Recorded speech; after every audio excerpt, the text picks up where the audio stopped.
বন্ধুরা, তালের রুটি তৈরি করার জন্য এখানে নিয়েছি 3 কাপ মতো আটা, আর নেব পরিমাণ মতো তালের পাল্প। ছোট সাইজের 1 বাটি মতো তালের পাল্প নিলে হয়ে যাবে।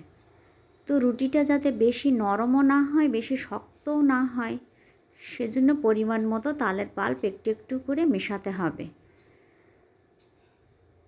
এবার রুটি তৈরির জন্য আটাটা আর তালের পাল্প ভালো করে মিক্সড করতে হবে। ভালো করে মিক্সড করলে রুটিটা বেশ ভালো ফোলে।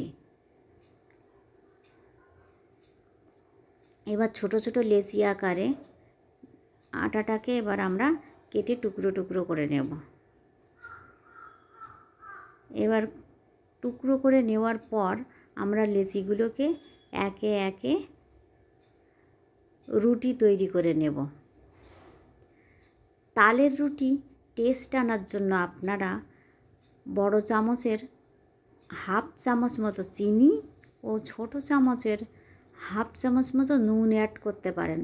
তাহলে তালের তিতকুটে ভাবটা কেটে যায় এবং টেস্টও ভালো হয়। এবার একে একে সমস্ত রুটিগুলোকে বেলে নিতে হবে। তালের রুটি খেতে খুবই ভালো লাগে।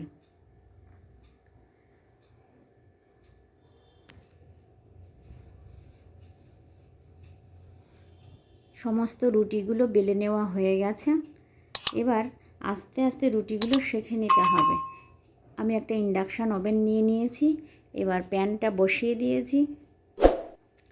এবার প্যানটা একটু গরম হয়ে যাওয়ার পরে আমি একটা রুটি দিয়ে দিয়েছি। এবার এপিট ওপিট করে করে আমি রুটিটাকে সেঁকে নেব।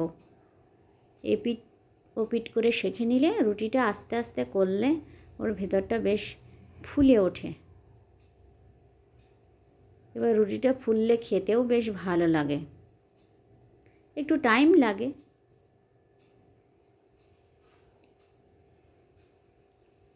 এবার আমার সমস্ত রুটিগুলো এইভাবে একে একে সেঁকে নেওয়া হয়ে গেছে। ধন্যবাদ সবাইকে। বন্ধুরা, আপনারা ভালো থাকবেন, সুস্থ থাকবেন।